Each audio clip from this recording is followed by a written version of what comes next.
Bom dia, tudo bom? Bom dia. Eu posso ficar com esse fundinho também? Pode. Pode, claro, sem Já que eu vou problema. apresentar.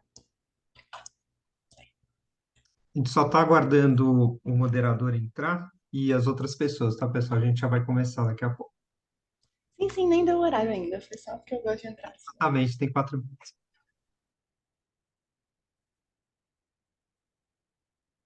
Laura, a gente não está te ouvindo, tá?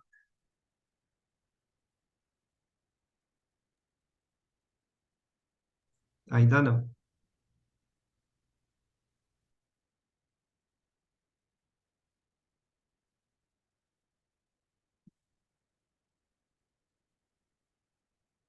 Se você puder entrar e sair de novo, Laura, daí para a gente ver se funciona.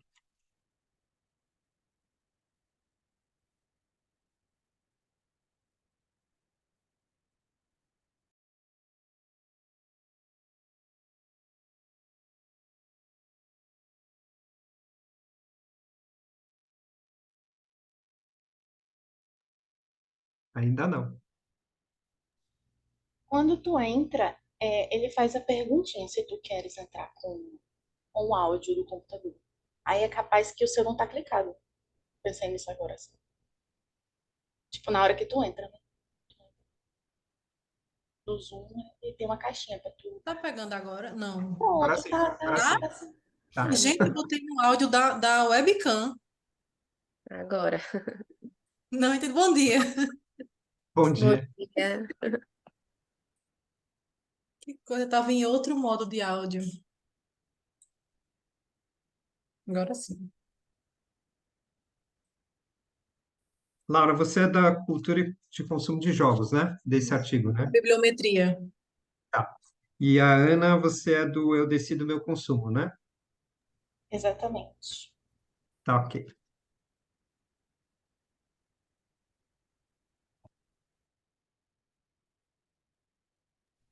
Justo ia perguntar qual é a sequência dos trabalhos.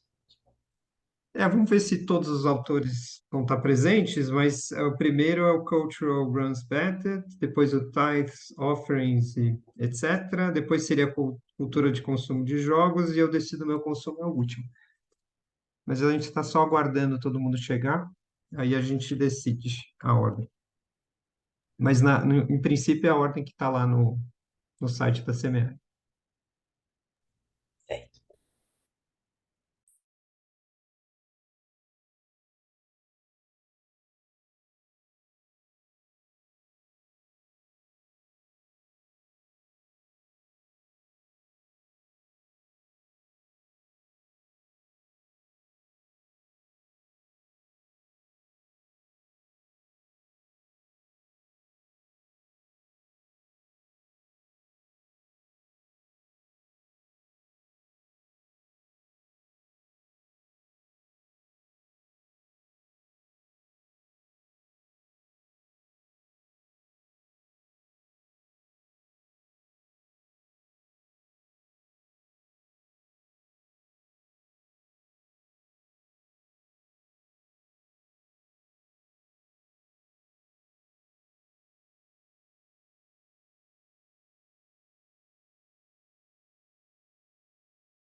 Bom dia, Tiago, você é do Tithes, Offerings, etc., né, desse artigo? Isso, bom dia. Bom dia, tá. E tem mais uma pessoa que está como Ana Carolina Vitor. Ana, você é do Culture Runs Better ou não? Não, não. Você está só como ouvinte. Isso. Uhum. Tá, ok. Perfeito. A gente está só aguardando mais um autor e o moderador entrar, e aí a gente já começa, tá, pessoal? Combinado.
Bruno, bom dia. Bruno, bom dia. Bom dia, vocês estão me ouvindo? Tudo bom? Tudo bem? Bruno, você é do Cultural Runs Better, né? Esse artigo, né? Exatamente. Tá ok. Então, estamos com todos os autores. A gente está só aguardando o moderador, mais uns minutinhos. Caso a pessoa não entre, né, que é uma professora, aí a gente começa a sessão. Tá ok? Eu só vou esperar mais 2 minutinhos, porque a gente também não pode atrasar a programação. Enquanto a moderadora não entra, só para explicar para vocês, não sei se todos conhecem como é que funciona o SEMEAD, mas a gente tem as apresentações, que vocês já gravaram o vídeo, e aí fica a critério dos autores. Eu já estou com os vídeos aqui do YouTube. Caso vocês queiram, eu compartilho a tela e a gente dá um play no vídeo da apresentação de vocês.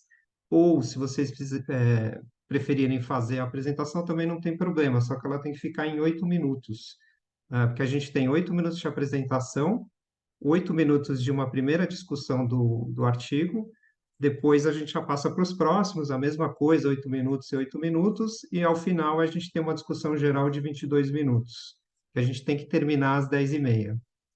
Tudo bem? Alguma dúvida, questão? Não? E aí vocês me dizem se vocês preferem que eu dê o play no YouTube, no vídeo que vocês gravaram, ou se vocês querem fazer da máquina de vocês, apresentando. Bom, já falando aí, eu prefiro o meu videozinho, que é mais fácil manter os 8 minutos. Eu também. Eu também. Já foi difícil colocar os 8 no vídeo? Justamente. Sem problema. Então a gente toca o vídeo. Então, para a gente não atrasar, já são 9h06, eu não sei se a professora Georgiana teve algum problema, que ela que é a moderadora da sessão, mas eu acho que a gente já pode começar. Então, o primeiro artigo, que é o Culture Runs Better, que um dos autores é você, né, Bruno? Então, eu vou compartilhar minha tela. A gente tem os 8 minutos do vídeo, eu não vou colocar o timer, é até bom para a gente testar. Eu coloquei um timer aqui do Zoom, deixa eu ver se ele aparece para vocês, porque daí a gente usa isso na primeira discussão. Vocês estão vendo o timer na minha tela? Tá, então perfeito. Então, esse timer aqui, eu vou controlar os 8 minutos. Eu vou dar um cancel aqui, e que aí fica fácil para vocês verem quanto tempo já passou da discussão e tal. É só vocês olharem na minha tela e eu posso avisar vocês também, faltando 3 minutos e faltando 1 minuto, Tu isso na pode só, discussão. para no meu vídeo, tu pular os primeiros 30 segundos, então, que aí dá exatamente menos de 8. É porque os 30 segundos é aquela apresentaçãozinha, já pode começar. Não, sem problema. Porque assim, a gente também tem um tempo no final de 22, é que a gente só não pode estourar o horário, né, por conta do congresso, senão a gente acaba atrasando as outras atividades, tá? Então é mais por isso, a gente não precisa ser também tão rígido, né? A gente vai controlando, tá bom? Mas vamos começar. Eu vou compartilhar então aqui a minha tela, aí vocês me dizem se estão vendo, para a gente ver o primeiro vídeo,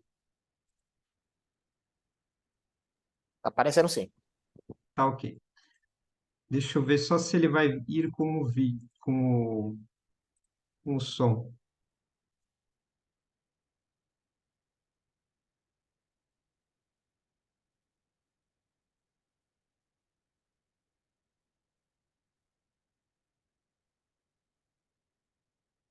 Era o sinal da gravação que eu tinha saído.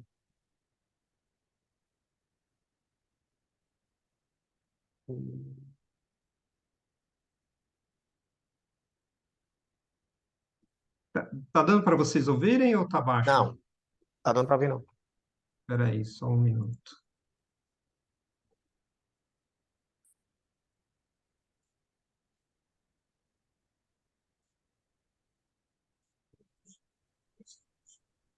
Dá para ouvir? Não, Não. Quando, Espera aí. quando você for compartilhar, acho que tem uma opção aí que você precisa incluir o áudio do computador. exatamente. E aparece, acho que aparece em inglês, é a segunda opção. Então agora vai. Espera aí, deixa eu ver. Entre fãs brasileiros da Major League Baseball. Dá para Agora tá ouvir? pegando. Então, Foi, tá pegando. Meu último trabalho de série de pesquisas que a gente fez referente um projeto buscava estudar como os fãs brasileiros lidam, né, e consomem as Major Leagues estadunidenses, então a NFL, NBA, MLB, que é a de beisebol, que a gente vai tratar aqui, e MLS, a de soccer, certo? O trabalho, o projeto foi liderado pelo professor André Maranhão de Souza Leão, aqui da UFPE, e também contou com o auxílio de um ex-PIBIC da gente, né, um graduando, Fernando Sacic, Fernando Leão também, né? Meu nome é Bruno Moura. Bom, vamos lá, vamos para a apresentação. A gente tem basicamente três contextos, né, três problemas, dois ah, de ordem conceitual e temática e um de ordem contextual. O primeiro é a questão do prosumo dos fãs, né? A gente entende e apresenta como os fãs são consumidores produtivos, que acabam por ressignificar e propagar os produtos midiáticos que eles consomem. Então, eles buscam propagar, espalhar, compartilhar entre pares, compartilhar com outras pessoas o produto midiático que eles consomem. Além disso, a gente tem, nesse sentido, um processo de aculturação, porque muitas vezes os fãs estão lidando com produtos midiáticos de outras culturas, é o caso, inclusive, da MLB.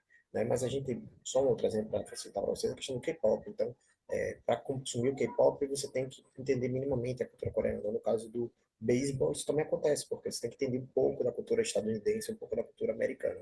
Nesse caso, a gente está falando de fãs brasileiros da MLB. O beisebol, inclusive, agora no Pan-Americano, foi prata, né, no Pan-Americano, mas o beisebol aqui não é um esporte muito conhecido, é um esporte que tem grande renome em alguns países da América Latina, no Japão, né, no extremo oriente ou no extremo leste asiático, mas não tem aqui no Brasil. E a gente busca entender isso. Então, basicamente, considerando esses três contextos, considerando que a MLB, né, a Liga de Beisebol, vem tentando expandir para o Brasil, considerando que o Brasil é um dos melhores mercados, né, apontado para a expansão, a gente tenta entender, né, como as interações virtuais dos fãs da MLB os leva, né, a um processo de aculturação de consumo. Nesse caso, a gente olha a questão virtual, porque, notadamente, eles se reúnem na hashtag, a gente vai ver quando a gente fala da metodologia. A gente, considerando que se trata de uma comunidade virtual, né, de um contexto virtual, as interações, a gente utiliza a metodografia, que foi proposta por Cosinets, né, para estudar fãs, inclusive, certas interações de fãs, e aí a gente passa por as 4 etapas que Cosinets aponta nos livros dele sobre etnografia, e o último são os critérios de qualidade. Então, a escolha da comunidade é relativamente simples, porque as próprias transmissões da MLB no Brasil, elas têm a hashtag, né, são pelos canais ESPN ou pelo Star Plus, então você tem a MLB na ESPN, então vai lá no Twitter, né, hoje se chama X, né, mas eu vou chamar de Twitter aqui. Então você tem essa interação.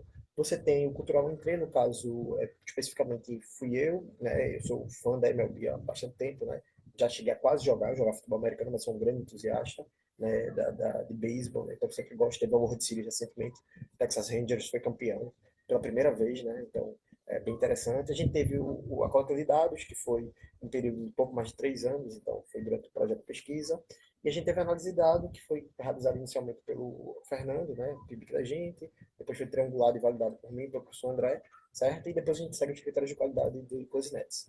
A gente teve 3 grandes resultados, né, que são a assimilação, que são três etapas que fazem parte do processo de aculturação de consumo, conforme explicitado aí no artigo, certo? Então, primeiro, a gente traz um exemplo aqui de assimilação, né, de quando os fãs brasileiros eles acabam assimilando detalhes e conteúdos que são específicos do estadunidense, né, específicos dos americanos, certo? Que notadamente não fariam sentido para os brasileiros. Então, eles falam aqui de jogos mais longos, né? Tem um exemplo disso, por quê? Porque o beisebol mudou recentemente, mudou ano passado, mas o beisebol tem jogos que podiam durar até 7 horas. Então, assim, a gente tem aí esses jogos muito longos e para os brasileiros isso não é comum. Os esportes brasileiros, eles têm uma duração já fixa, né? Por exemplo, o futebol, né? O futebol da gente tem 2 tempos de 45 minutos, às vezes a gente tem uma prorrogação, pênalti e tal, mas costumam ser bem mais curtos, né? E aí a gente tem essa questão de como assimilar, porque o beisebol realmente é muito longo, né? Apesar de terem 9 entradas, podem demorar enquanto estiver tendo um jogo, certo? Então a gente traz isso. Claro que não são os únicos conceitos, a gente tem várias figuras, vários tweets que exemplificam. Aí a gente tem a integração. A integração é quando tenta-se equilibrar tanto o contexto da cultura estrangeira quanto da cultura doméstica. E aqui especificamente a gente traz, né, que é algo muito legal dessas é quando os brasileiros eles tentam encontrar outros brasileiros participando dessas ligas, torcendo, né? Então, no caso, é o Ian Gomes, né? Que já foi campeão da MLB, certo? Alguns anos atrás, certo? Ele participou do All-Star Game, que é o Jogo das Estrelas, que são um dos melhores do ano, tá? Como eu disse para vocês, está crescendo muito a qualidade dos atletas e eles estão, inclusive, foram agora prata no Pan-Americano, né? Então, tem uma expectativa para que nos Jogos Olímpicos eles venham a conseguir alguma medalha e por aí vai. Por fim, a gente tem a marginalização, né? Em relação à marginação cultural, né? Onde você considera que a cultura estrangeira ela tem detalhes significativos que não necessariamente são melhores ao local, né? E no caso aqui especificamente foi a questão lá do Black Lives Matter, né? Que aconteceu em 2020, aquela morte lá do George Floyd, né? Muito brutal e trágica, o que seguiu, né? No período da pandemia. E aí propôs reflexões, né? Claro que o contexto estadunidense ele tem coisas que o brasileiro não tem, e o beisebol, né? Uma liga estrangeira, a MLB, leva os fãs brasileiros a interagir sobre isso. Para a gente fechar um vídeo curto, né? A gente tem as considerações finais. Então, primeiro que a culturação de consumo inerente as interações de fãs virtuais, especificamente, né, os leva a priorizar e propagar experiências e relações com outros fãs, né, com outros fãs que entendem do assunto. Então, apesar deles poderem ampliar, eles costumam priorizar isso. Por quê? Porque são pessoas que já entendem o equilíbrio entre mais de uma cultura. Então, o que é ser brasileiro e gostar de beisebol. Então, esse processo de aculturação de consumo faz com que as pessoas elas priorizem esse contato com semelhantes. O segundo é que quando lidamos com múltiplas culturas, né, acabamos indiretamente, invariavelmente, elaborando e manifestando projetos de identidade enquanto fãs. Então, a gente tem que invariavelmente se manifestar quanto fã, quais os signos, quais os valores que nos interessam, quais os que não nos interessam. Então, isso é muito interessante. Por que eu digo a gente? Porque, especificamente no meu caso, sou fã da liga também, né? Então, eu estou falando de qualquer fã de liga esportiva, mas isso vale para quem for fã de algum produto estrangeiro. Então, só para deixar isso claro. Por outro lado, a gente indica que, apesar de aludir às práticas de consumo, né, a culturação dos fãs ela é mais ampla que isso, ela não se limita às práticas de consumo. Então, muitas vezes, como a gente vê, é você ter orgulho de ser brasileiro. Então, ter orgulho de ser brasileiro, né, via a participação do Ian Gomes, o desempenho dos brasileiros na MLB, isso não é necessariamente em favor do consumo da MLB, é em favor de ser brasileiro. Ser brasileiro é algo mais amplo. Como futura agenda de pesquisa, a gente tem, como eu disse para vocês, né, pesquisas que se focam nas outras ligas, especificamente, a gente só não fez da NHL, né, vou falar aqui em português, para travar a língua, que é a de hockey a gente não fez, né, todas as outras a gente já tem pesquisas publicadas, e também poderia ser mercados emergentes, né, como a China e a Índia, né, que são mercados bem interessantes que as ligas esportivas estadunidenses, elas tentam trazer. É isso, gente. Acho que deu para encerrar, acho que deu no tempo. No mais, fico aí à disposição aí de vocês para poder tirar qualquer dúvida. E basicamente é isso.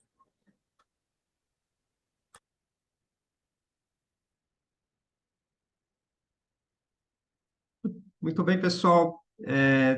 Professora Georgiana, a gente começou porque por conta do horário, né, para a gente não atrasar o líder da sessão, mas bem-vinda. A professora Georgiana é a moderadora desta sessão. Então, a gente teve a apresentação do primeiro artigo. Professora, você quer comentar alguma coisa? Você quer já começar o debate desse artigo, que são os 8 minutos? Bom dia a todos, né? Vocês estão me ouvindo? A gente teve um probleminha, eu estou aqui na USP, né? Então a gente teve um probleminha aqui de sala, né, para organizar, né, quem estava nas sessões online. E aí no final foi que a moça conseguiu uma sala aqui para gente, por isso que a gente entrou agora. Mas eu acho que eu prefiro fazer dessa vez, eu vou fazer naquele. Então, bom dia a todos e todas, ao professor Marcelo, que é o líder desse tema, né, que está nos honrando aí com a sua presença, né? E ao Tiago, que também é parceiro ali da PUC Minas, né? E os demais presentes, então. Na verdade, eu vou fazer dessa vez diferente, tá? Como eu cheguei agora, né? Já cheguei no final da apresentação do Bruno, eu prefiro que a gente faça, porque a gente tem dois modelos, né? Ou a gente comenta ao final de cada apresentação, ou a gente deixa para fazer os comentários ao final de todas as apresentações. E aí a gente tem até um tempo maior para um espaço de debate, né? A gente monitora aí quanto tempo sobrou e a participação também de todas as pessoas, né, que estão aqui, os autores e também o pessoal que está assistindo, né, aos debates. Pode ser assim? O que é que vocês acham? Perfeito. Professora Georgiana, como você é a moderadora, você que decide. A gente acata. Mas, pessoal, eu nem me apresentei, eu sou doutorando da SPM, né, em administração, eu estudo mais especificamente em marca, identidade de marca. Enfim, eu estou liderando aqui a sessão junto com a moderadora, a professora Georgiana. Então, vamos ao segundo. Eu vou compartilhar a tela novamente aqui para a gente ir para o segundo vídeo, que é o Tithes, Offerings e etc. Tá, Tiago? Aí, desculpa se eu não falei o nome inteiro do artigo, tá? Mas deixa eu compartilhar aqui.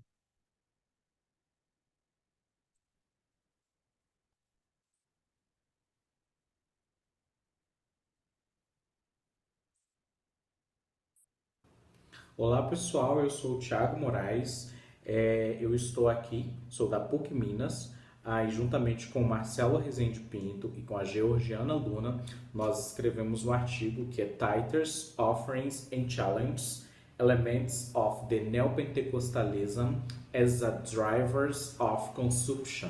Traduzindo em português, é dízimos, ofertas e desafios, elementos do culto neopentecostal como impulsionadores do consumo.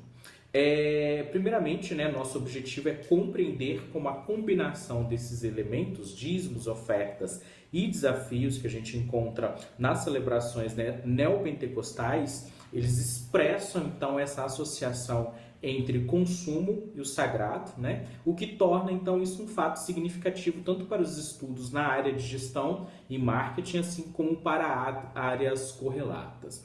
Para fazer isso, né, no nosso artigo, a nossa revisão de literatura, ela começa com um pouco da história do neopentecostalismo brasileiro, falando um pouco sobre esse movimento e toda a sua ênfase, que é irrestrita nos princípios aí da teologia da prosperidade, e o que difere esse movimento de outros movimentos religiosos, né, no caso, uma das características mais proeminentes é esse superdimensionamento na questão das contribuições financeiras.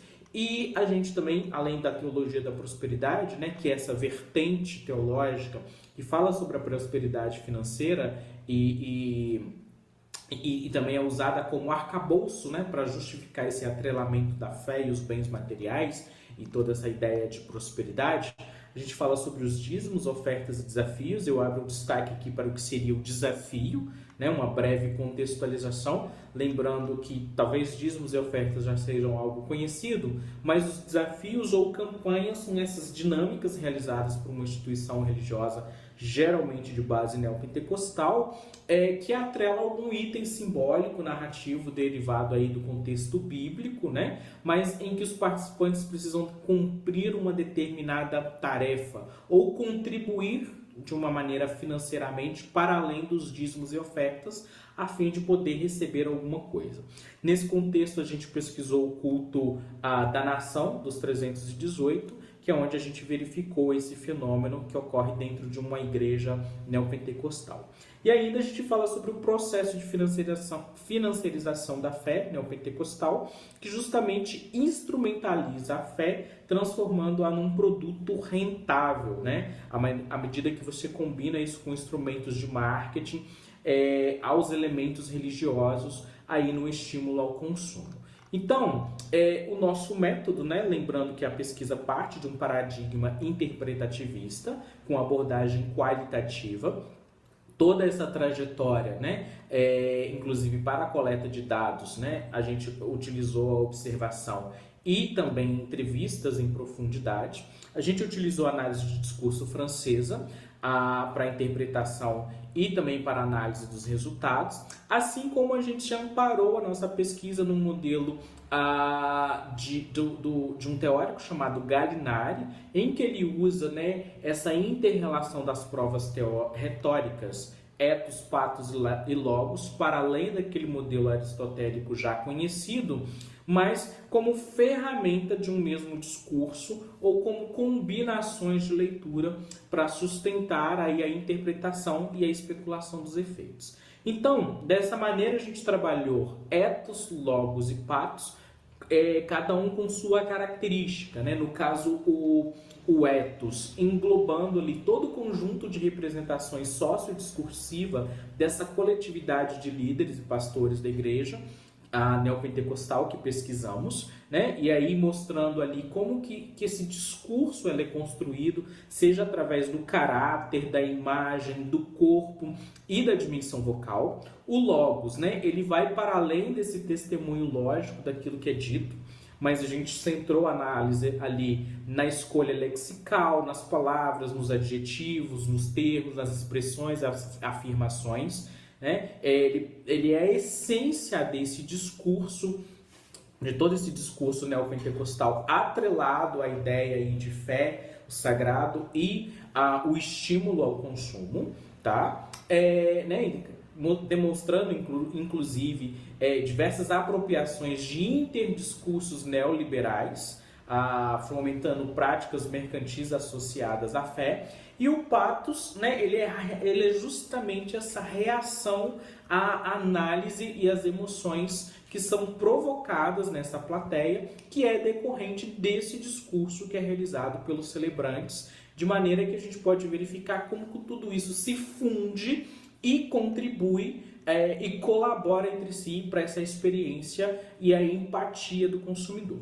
Então, durante o artigo, a gente mostra, principalmente, né, dentro desses três elementos, como esses elementos do discurso e de um culto neopentecostal são utilizados, né, para que né, esse ethos neopentecostal manifestado na imagem, no caráter, no corpo, ele inspire ou ele enseje alguma coisa relacionada ao consumo, seja ali para compra, para aquisição de um bem, de uma casa, de um carro, de uma empresa nova, enfim, né, tudo isso no fim se torna produto, se torna mercadoria, né? Então o ethos neopentecostal, né, essa imagem, o caráter, o corpo, quando a gente dividiu aqui imagem, caráter e o corpo, né, a gente está falando desse mosaico de imagens que as pessoas têm dessa figura constitutiva do ethos, justamente do pastor.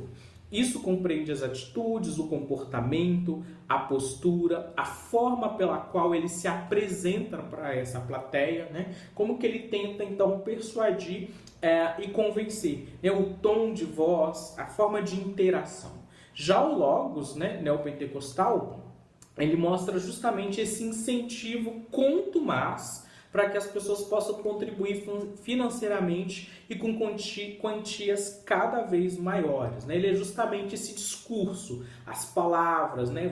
A gente tem exemplos ali falando de dízimos altos, fortes, contribuições em pacotes, transferências bancárias milionárias e tal, né? A forma como isso vai acontecer na vida das pessoas. E o pathos, ele é justamente a reação, né, que se estende ao desejo de consumo no discurso dos fiéis. O que a gente percebe é que os fiéis eles acabam internalizando, né, eles acabam reverberando ali todo esse discurso referente ao consumo.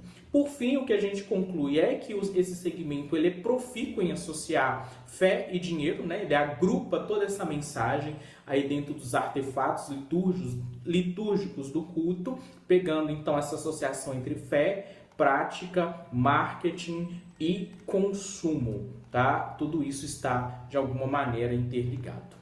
É isso aí.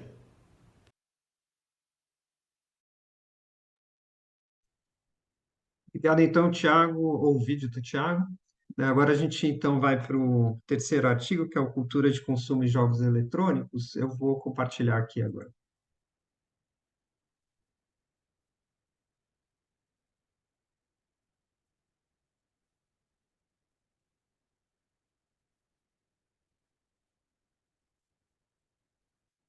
Olá, vamos dar início à apresentação do artigo intitulado Cultura de Consumo e Jogos Eletrônicos, um levantamento bibliométrico. Ele faz parte da temática de cultura e consumo e foi elaborado por Carlos Souza, da Universidade Federal de Campina Grande, Laura Costa, da Universidade Federal da Paraíba e Janaína Leal, da Universidade Estadual da Paraíba. Para introduzirmos esse assunto, nós observamos que ele está alocado dentro da temática da teoria da cultura de consumo, tendo em vista as questões simbólicas e hedônicas do consumidor, sendo ele mais voltado para os jogos eletrônicos, que traz sensações simbólicas e que é uma crescente dentro dos estudos e também da adoção por parte da população brasileira, e como diz esse dado, 74,5% dela consumiu jogos eletrônicos no ano 2021. Então, devido a essa crescente da temática e a necessidade também de mapear e dar um direcionamento às pesquisas futuras, esse artigo tem como objetivo realizar um mapeamento bibliométrico das produções científicas acerca da cultura de consumo nos jogos eletrônicos. Na fundamentação teórica, nós observamos dois grandes eixos a serem distribuídos. O primeiro deles é o da teoria da cultura de consumo em si, falando seus principais conceitos e trazendo seus estudos seminais, falando sobre suas questões simbólicas, hedônicas, de consumo racional ou não, e por isso nós trouxemos as questões voltadas aos jogos eletrônicos, cultura de consumo e subcultura também. Afinal, esses jogos eletrônicos eles são voltados para questões de interação social, formação de tribos e consumo, tanto dos jogos eletrônicos em si, como dentro dos jogos, e também tecnologias adjacentes que são concomitantes a esse tipo de jogo eletrônico. Então, diante dessa temática teórica, nós estabelecemos os aspectos principais que nortearam a busca por nossa base de dados, que vai ser melhor detalhada na metodologia a seguir.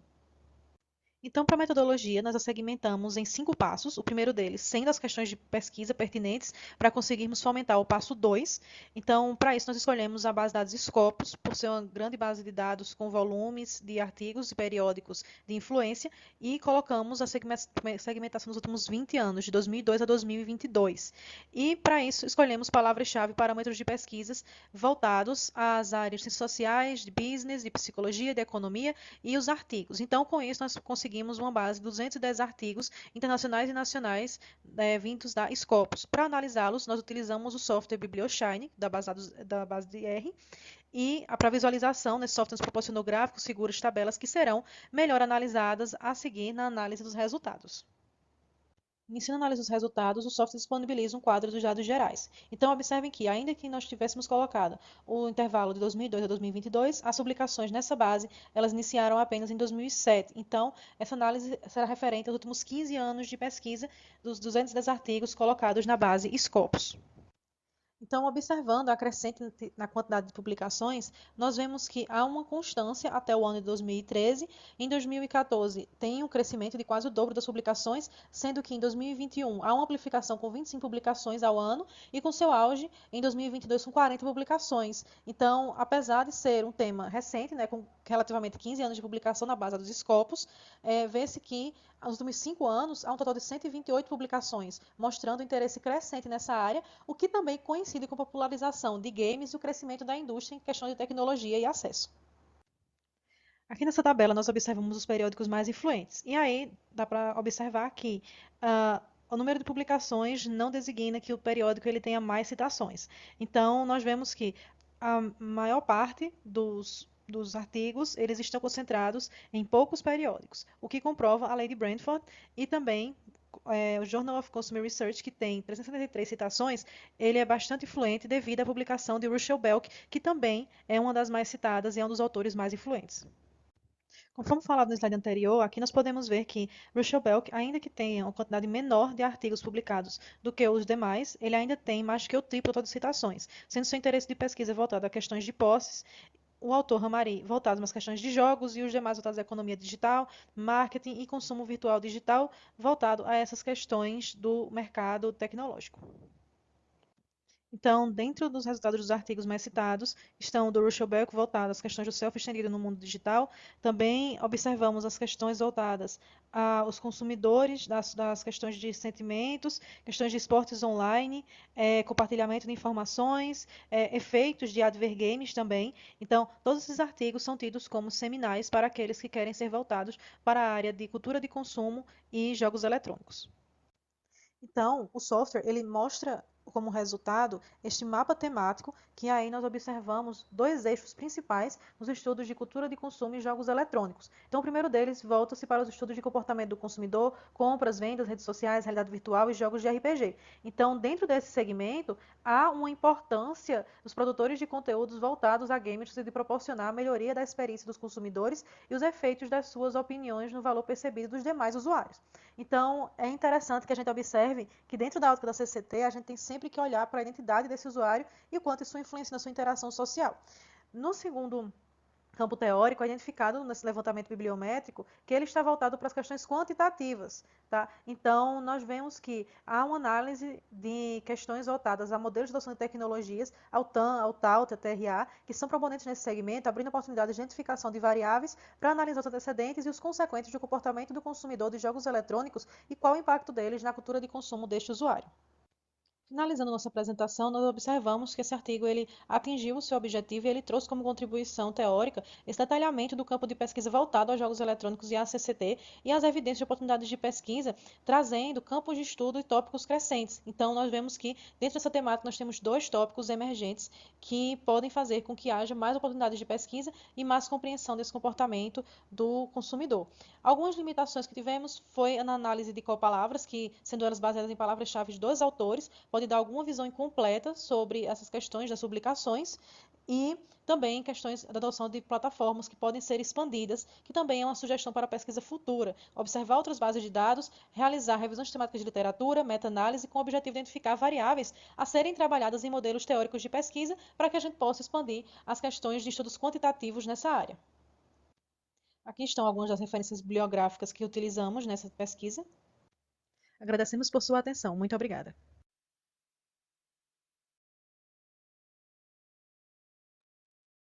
Obrigado. Então, aqui a Laura, que está presente, né, que é uma das autoras do artigo. Então, agora a gente vai para o último, que é Eu Decido Meu Consumo, que a Carolina Sampaio, que é uma das autoras que está presente aqui, eu vou colocar o vídeo, só um segundo.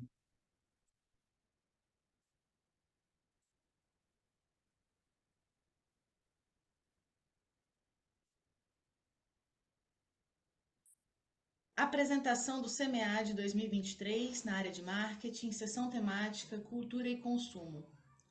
O trabalho se intitula Eu Decido Meu Consumo? Reflexão sobre o papel das plataformas na objetivação dos consumidores. Esse trabalho é de minha autoria, Ana Carolina Assis Sampaio, mestra e doutoranda pela Universidade Federal de Pernambuco, e do professor doutor André Luiz Maranhão de Souza Leão, professor do Departamento de Administração da Universidade Federal de Pernambuco. Para contextualizar o problema de pesquisa, é importante abordar alguns pontos.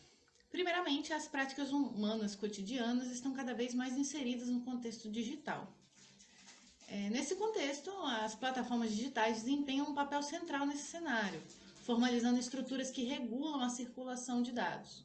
Tais estruturas são elaboradas para possibilitar interações customizadas entre desenvolvedores e usuários finais.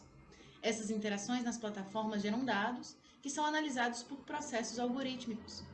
Esses processos não são neutros e carregam vieses específicos que impactam a construção das práticas de consumo e, por conseguinte, na subjetividade dos usuários. Nesse sentido, as plataformas atuam como dispositivos que disciplinam práticas, influenciando a constituição do sujeito. Assim, essas técnicas das plataformas afetam a construção das práticas de consumo e do sujeito. E nessa ordem de ideias, as plataformas de redes sociais atuam como dispositivos que disciplinam práticas. Adicionalmente, essas experiências geram dados que são vendidos. E, nessa realidade, o capitalismo da vigilância transforma a experiência humana em dados comercializáveis. Diante disso, o artigo debate como as plataformas operam para a objetivação dos consumidores, considerando que os algoritmos e as empresas que os operam buscam transformar as experiências em dados para prever comportamentos de consumo. Para discutir o problema em questão, o referencial teórico foi dividido em duas partes. A primeira trabalha o conceito de plataformas e plataformização, e em um segundo momento se trabalha a objetivação dos consumidores, apresentando inclusive a personalização das plataformas, que é o processo de customização da experiência online, e o consumidor enquanto produto, que seria a transformação da experiência humana em dados e que são comercializados, né, e vendidos. Trabalhando mais especificamente a primeira seção do referencial teórico, se apresenta que vivemos em uma era onde as atividades humanas estão cada vez mais inseridas no ambiente digital e uma peça-chave dessa reconfiguração da estrutura comunicacional digital e midiática são as plataformas que sistematizam a troca de dados entre consumidores e produtores, revolucionando os processos de consumo e impulsionando modelos de negócios globais. De forma geral, as plataformas são infraestruturas digitais reprogramáveis que facilitam interações personalizadas entre usuários, organizando dados de forma sistemática e permitindo a comunicação entre grupos para cumprir tarefas específicas. As possibilidades de interação proporcionada em âmbito técnico, a nível de infraestrutura de software, viabiliza novas formas de relações comunicacionais e econômicas. Essa evolução passa por uma via dupla. Por um lado, permite grandes conglomerados um domínio de captação e gerenciamento de informação. Por outro, abre a possibilidade de novas construções organizativas, permitindo a ascensão de grupos que desequilibram as relações de domínio de grandes corporações. Assim, as plataformas podem ser analisadas por vários vieses, justamente porque vincula atividades humanas e percorre um âmbito econômico, social, cultural e político. E elas orientam as formas de relacionamento e interação entre usuários em grupos. E nesse contexto, os mecanismos de interação digital trazem em si uma outra racionalidade, onde se constrói uma cultura de compartilhamento e vigilância digital. Dessa forma, o impacto dessas plataformas não se limita a âmbito econômico, elas têm um impacto profundo na cultura e na sociedade, especialmente na região do sul global.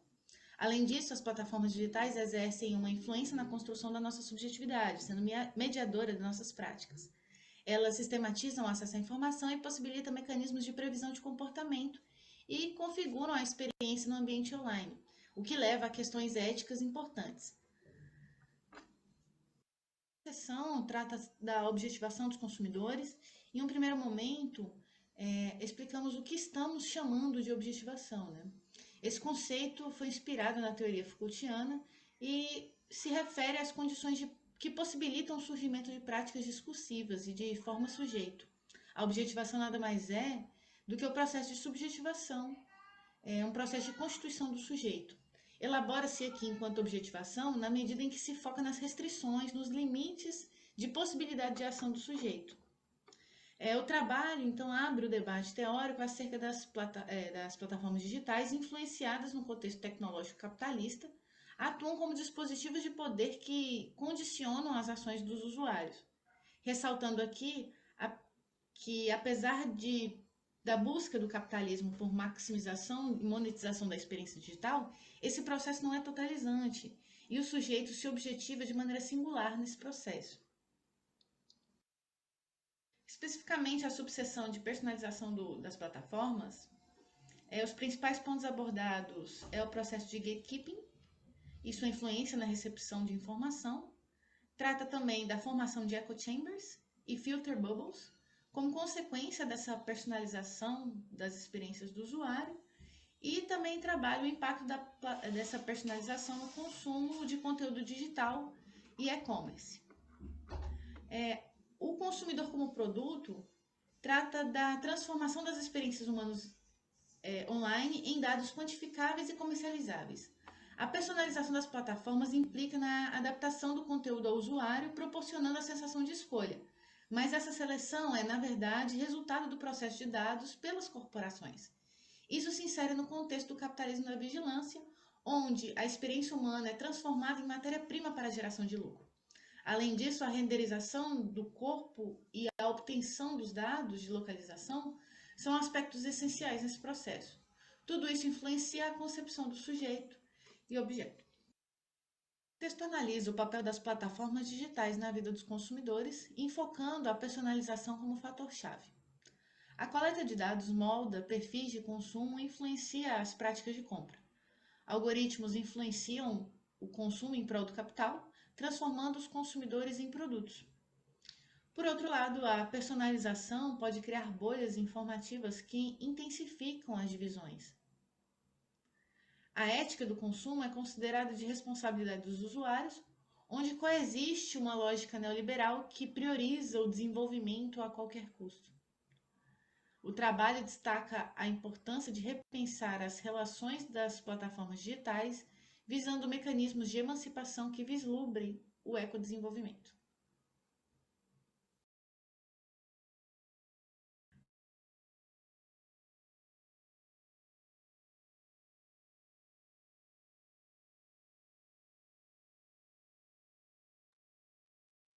Obrigado. Eu descompartilhei antes das referências, mas tudo bem. Professora, Georgiana, eu deixo a palavra para você, né, para você fazer a moderação. Eu posso colocar um timer, eu estava explicando para eles no início, a gente tem mais ou menos 45 minutos, que é bastante tempo, né, para discutir todos os artigos, mas para a gente não perder o tempo, eu posso colocar aqui o timer caso vocês achem que vale a pena. Deixa eu só colocar ele aqui, só para a gente não atrasar. E, professora, fica à vontade para começar aí a parte do debate. Ok, obrigada. Vocês estão me ouvindo bem, gente? Na verdade, assim, uma sessão rica, né? Nós tivemos aí 4 excelentes discussões, assim, em termos de temas profundos, necessários, na minha opinião, e que realmente oferecem contribuições genuínas, né, para o nosso campo. A gente percebe aí claramente, né, tirando o trabalho do Tiago, né, os outros trabalhos, assim, a gente vê claramente a emergência, né, que esses temas aí do processo de digitalização, né, que perpassa aí as relações de consumo, tem, assim, gritado para a gente, né, como pesquisador, da gente realmente atentar para isso, né. Eu estou com 2 alunos atualmente discutindo o consumo naquele jogo LOL, né, eu até achei que o trabalho do Bruno fosse sobre isso, porque, na verdade, eu tive acesso o trabalho do Bruno e da Carolina, a gente acessou resumo só. Vocês optaram dessa forma, optaram de não publicar nos anais o artigo completo, não foi isso? Isso, eu posso responder rapidamente? É Não, porque, claro, fica à vontade. licença, desculpa, bom dia, prazer. É porque como a gente, notadamente, a gente manda para os congressos e depois para uma eventual publicação em revistas, dependendo da revista que a gente manda, né, e aí eu já trazendo isso para Carolina, porque como ela também é do nosso grupo de pesquisa, já respondendo, a gente opta pelo resumo por causa disso, porque algumas revistas, elas têm essa restrição, principalmente quando a Sim. gente trata de quadros internacional, né? Não são Então, todas, a gente sabe disso, é por causa disso. não, entendi. Exatamente os dois, né, no mesmo grupo. Então, assim, na verdade, aí quando a gente lê o resumo, é completamente diferente, né? Então, a gente fica, assim, com muito mais dúvidas e perguntas para fazer para vocês do que, propriamente dito, sugestões ou considerações, né, a respeito do trabalho, né? Porque o resumo é muito pequeno, né? É, então, assim, em primeiro lugar, eu queria, assim, parabenizar, né, o trabalho dos dois. O Bruno também foi orientando com o professor André, Bruno? André Sim, foi Leão? sim. Eu encerrei ano passado, né? Defendi ano passado, e aí eu tô agora lá como pós-doc lá. Tô fazendo com ele também, com o professor André, sobre a supervisão dele. A gente mantém esse contato ainda. Então, mas esse trabalho, então, que você apresentou, foi fruto de um doutorado? Ou de um Não, mestrado? especificamente esse trabalho, ele é um spin-off, né? Ele é um resultado adicional da minha dissertação, que eu defendi lá em 2018, que foi sobre fãs de futebol americano. E aí a gente construiu um projeto, eu e o professor André, sobre fãs de esportes americanos. Então a gente tem artigos da Major League Baseball, que é esse, que foi um dos artigos da Major League Baseball. Tem da Major League Soccer, que é a que Messi está jogando agora, facilita muito. E aí foi até publicado numa revista lá dos Estados Unidos, inclusive. E a gente tem, acho que são outros 4 da NBA também, certo? Então a gente é um projeto que ele já foi encerrado, ele foi de 2018 até 2022, eu acho. Foram 4 anos, tá? A gente teve 2 PIBICs, enfim, a gente conseguiu fazer um projeto bem legal. Nossa, legal. Uma dúvida que eu fiquei do teu trabalho, assim, você falou que fez uma etnografia no Twitch, tentando ali pegar as mensagens, né, que são trocadas ali entre os fãs, né, dos clubes. Aí eu fiquei pensando, mas como que você considerou isso uma etnografia, assim? Porque porque inclusive eu estou com uma discussão agora com um aluno, porque dependendo da rede social, a etnografia ela se encaixa perfeitamente, porque ela exige que o pesquisador esteja participando ali daquela rede, do debate, do grupo, etc. Mas dependendo da rede social, tem algumas redes que o debate esfria e as mensagens ficam ali. E aí, quando você volta para pegar aquela mensagem, a grande discussão é: você está fazendo etnografia ou você está fazendo uma pesquisa documental? Porque o dado já está ali, já está posto. E quando a gente pensa na perspectiva de etnografia, a gente entende que é o pesquisador em campo, né, interagindo no campo. Ainda que seja uma observação não participante, você está ali, né? Eu estou discutindo isso atualmente com um aluno que está fazendo, né, etnografia em lives streams, né? E aí as lives streams, ocasionalmente, estão online, né, ao vivo ali, naquele momento, mas depois elas ficam disponíveis como vídeos comum do YouTube, né, gravadas. Então, do ponto de vista metodológico, eu tive essa dúvida, por que você realmente considera uma etnografia e não uma pesquisa documental? Tá, vamos lá. Tem pelo menos duas respostas para aí. A primeira eu vou evocar até um novo livro de Cosinete, que foi publicado agora esse ano, né? Então ele reformula um pouco, inclusive considerando, inclusive o conceito de streamings de redes sociais. Por quê? Porque o que acontece?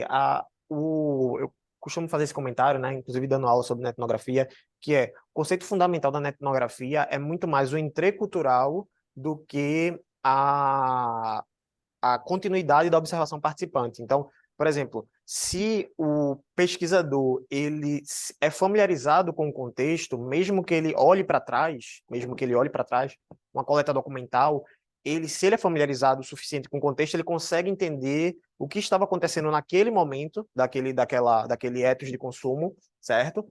E fazer essa contextualização, porque não é só uma análise documental em si, é você evocar o contexto, fazer uma participatividade. Notadamente, o ideal da etnografia, e aí isso é transversal não só da etnografia, mas de pesquisas etnográficas, que é do presente para frente. Então, pesquisas etnográficas é do presente para frente. Você tem que estar presente para entender o contexto. Só que no caso de etnografia, como você tem a oportunidade de evocar dados passados, aí você não necessariamente pode utilizar documental. Especificamente porque ela é etnografia, aí tem, saindo um pouquinho de Cosinete, inclusive do seu aluno também, né? Que é na etnografia, não tenho dúvida. Nesse caso, a gente fez um monitoramento. E aí, monitoramento é quando você coleta do presente para o futuro. Então, a gente atende ao critério de Cosinete. E aí, respondendo também que foi, na verdade, um questionamento seu que ficou indireto, que é sobre a questão da se esfriar, né? Falaram, esfriou e tal, passou. Aí há um critério de qualidade de Cosinete que já é antiga, desde 2010, que é a questão de se os dados eles são significativos, primeiro, e ao mesmo tempo se eles são recorrentes e continuados. Porque muitas vezes o que a gente tem inclusive é um resultado do trabalho, sobre a questão do Black Lives Matter, né? Então, de políticas que são propostas para a melhoria dos Estados Unidos e como os brasileiros lidam disso. Obviamente que em 2020 isso teve um enfoque, certo? Mas o que aconteceu, especificamente só trazendo, né, que aí no vídeo não deu para falar, a gente tem a questão dos latinos, né? Porque tem uma grande comunidade latina que joga beisebol, tem uma grande comunidade asiática, tem uma comunidade negra que é uma minoria. Então, a discussão o beisebol está falando do Black Lives Matter, mas e o preconceito racial contra asiáticos, né? Que são denominados como amarelos lá nos Estados Unidos, né? Então, que são acusados pela culpa da pandemia e por aí vai, né? Então, assim, que é um absurdo. Então, assim, são pontos que, apesar de eles serem focais, de serem datados, eles precisam voltar a acontecer. Se eles não voltam a acontecer, é algo que aconteceu e que passou. Ou seja, que aquela cultura, ela viveu aquilo, mas ela não vive mais, ela não está vivendo. Conceito de pesquisas etnográficas todos os valores culturais que o contexto que você está avaliando, ele está vivendo durante a pesquisa, certo? E aí é por isso também que Cosinete dá a dica, mais recentemente, que não importa a plataforma, o que importa é o ethos de consumo. E aí, no caso do Twitter, é muito importante, porque o Twitter ele é aberto, né? Então, entra quem quiser, vai lá, comenta e sai.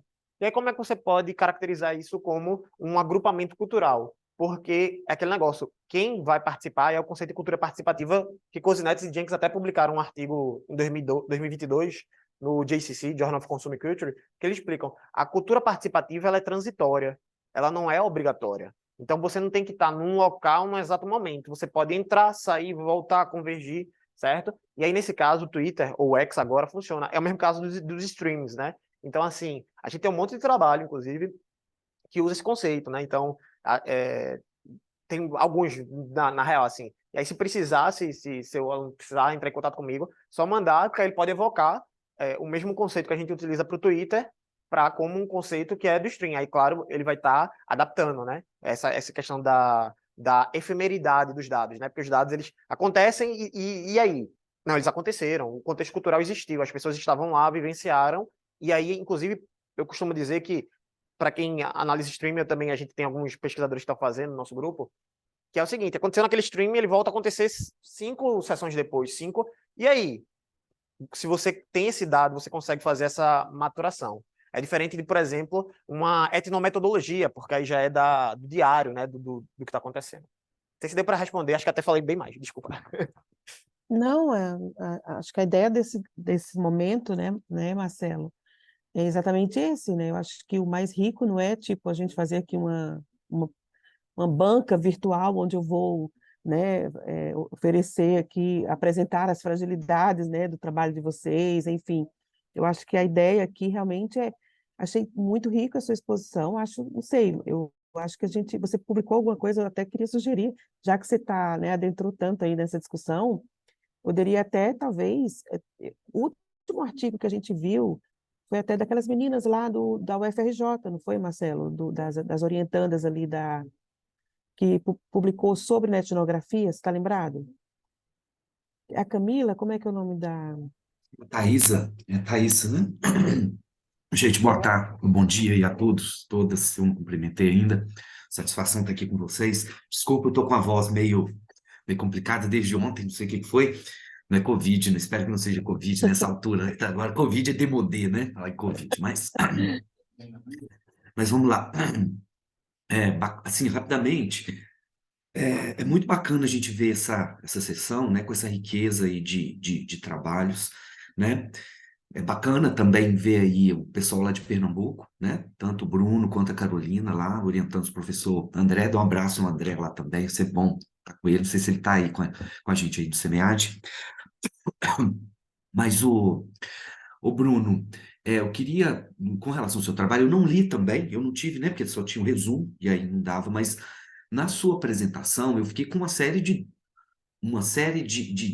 vamos dizer assim, de dúvidas e uma série de ideias, vamos dizer assim, porque eu acho que o seu trabalho, ele levanta tantas possibilidades, e aí quando você me falou que se tratava de uma dissertação de mestrado, eu falei, nossa, como é que o Bruno deu conta, tá? Porque surgem ali, né, borbulham uma série de possibilidades ali do seu trabalho, tá?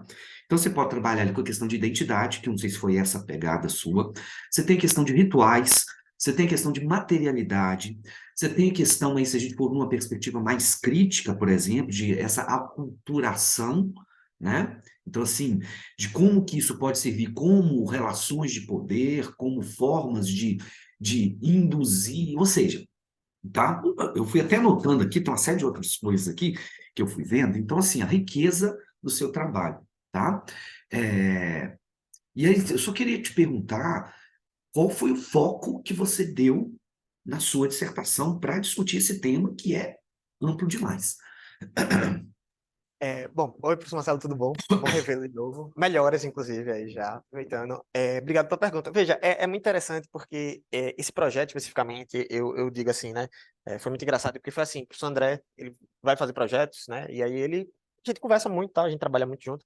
E ele fez, Bruno, eu tô pensando em fazer um projeto sobre, a partir da tua dissertação, já vou responder a questão da dissertação. Aí eu fiz, tá, a gente já tinha feito a dissertação, né, e tal.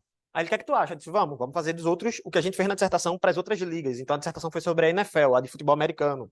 Tinha o ex-marido de Gisele Bündchen. E aí na dissertação saíram 5 artigos, né? É incomum sair 5 artigos, deu muito trabalho. Mas assim, qual foi o enfoque? O enfoque foi que mais tarde a gente descobriu que a gente estava fazendo algo que mais tarde Arnold Thompson Press publicaram, que era sobre o mosaico da CCT. Acabou que esse projeto ele acaba mostrando como a CCT ela funciona como um mosaico, porque você, exatamente isso, borbulham muitas opções a partir do dado que você coleta e da abordagem da CCT, né? Então, acho que isso, inclusive, é transversal, envolve os trabalhos do Tiago, da professora Laura também, certo? Que é disso. A gente, muitas vezes, a gente na CCT, a gente tende a pegar uma perspectiva mais funcionalista de eu tenho um enfoque, eu parto de uma problemática e vou para ele. A gente pode fazer assim é legal também, mas a gente gosta muito, eu e o André, a gente trabalha muito assim, do efeito surpresa. Então, a gente foi para o ethos. A gente foi assim, disse, a gente entende que existe uma cultura participativa aqui, existe uma comunidade de consumo, ela é forte, ela é autônoma, ela é transversal a outras plataformas, e a gente vai coletar dado. Então, a gente vai se familiarizar e vai tratar. E aí, a partir desse contato inicial do dado, né, da coleta, do arquivamento, e a gente começou a ter insights. Então, vamos ter insights? Então, por exemplo, para a NFL saíram 5. Saiu um que é um conceito de TV social, que é de comunicação. Saiu um sobre marcas, certo? Saiu um sobre aculturação. E aí não foi para o poder ainda, porque era uma aculturação que a gente considerava que era uma aculturação muito mais fluida do que objetificada, que vinha de cima para baixo, entendeu? Então era uma aculturação que as pessoas escolhem se aculturar e não existe um mecanismo de controle ali. Dispositivos de poder, utilizando o conceito Foucaultiano e por aí vai. E aí a gente foi ainda para identidades, a gente utilizou identidades culturais, utilizou Hall, Stuart Hall, certo? A gente teve ainda, qual foi o quinto? A gente teve uma questão ainda de attachment, consumption attachment, certo? De afeto. Aí nesse da MLB a gente ficou com 2 só, que foi um sobre identidade e outro sobre aculturação. Só que aí, mais uma vez, aí era uma escolha, a gente poderia ter ido para a relação de poder. Só que aí exatamente foi um pouco do contato com a etnografia, que a gente pode propor uma relação de poder aqui? Pode.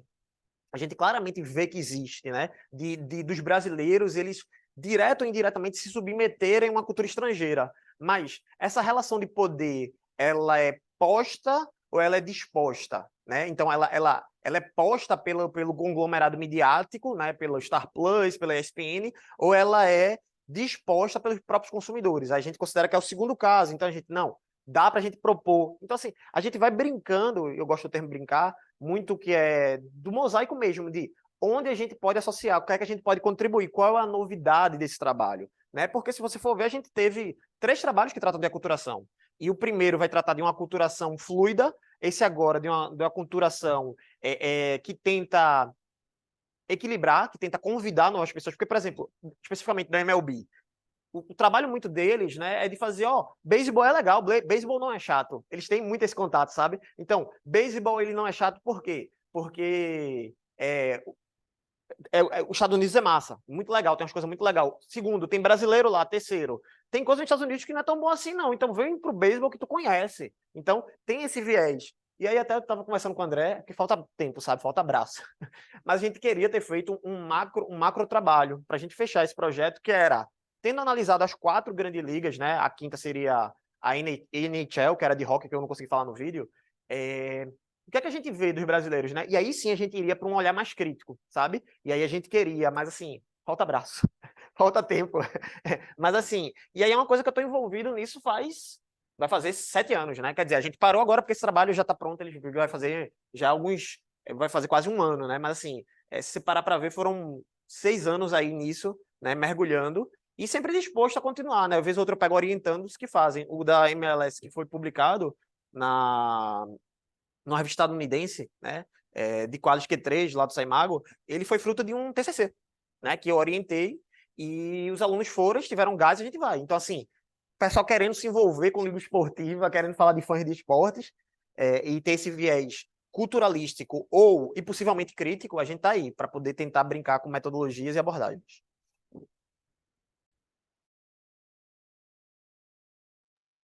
Nossa, obrigada, Bruno. Você venceu o Thiago, tá? O trabalho do Thiago, né, que foi o segundo, eu fui co-orientadora dele, junto com o professor Marcelo, né? E por isso que nós estamos lá como coautores, né? E aí o Thiago, a gente conseguiu tirar 3 artigos, né, da dissertação. Aí a gente tem aí uma meta que é bater o Bruno. Nasceram 3. Nossa, Essas metas não são muito boas, não, porque, por exemplo, na tese, aí saíram já 7, né? Aí, Uau. antes Meu de Deus. defender, você tem a meta, você tem que dobrar a meta. Aí, assim, Justamente. Se para uma é, dissertação é 5, para é, tese tem que ser no aí, mínimo 10, tá? e aí Então, já fez mais de um Carolina, ano, né? E aí tem um então, atraso. olha aí, tá? E tem as E ideias. o Antônio também está como doutorando, ó, são 10, hein? Pois é, não, não faço essas metas, não. Cuidado com o Marcelo, viu, Bruno? Depois eles chamam para fazer pós-doc lá em Belo Horizonte. Gente, mas Tô que aceitando assim, o convite. ó, aceitou aí, hein, Marcelo? Tá Ah, gravado, estamos, tá como se gravada a diz, sessão. pão de queijo está te esperando aqui, Bruno. Muito legal, muito legal. E a mesma coisa, né? A gente fala do trabalho da Carolina, né? Carolina, o teu resumo, assim, se o teu resumo já levantou para mim N questões, eu grifei aqui, né? Da mesma forma que o professor Marcelo falou do trabalho do Bruno, eu falei, meu Deus, quando a gente olha para o resumo, a primeira coisa que a gente vê, assim, pouquíssimas linhas, a gente já deduz que não foi um artigo, provavelmente não é um artigo comum, é um artigo fruto de uma dissertação, de um trabalho maior, né?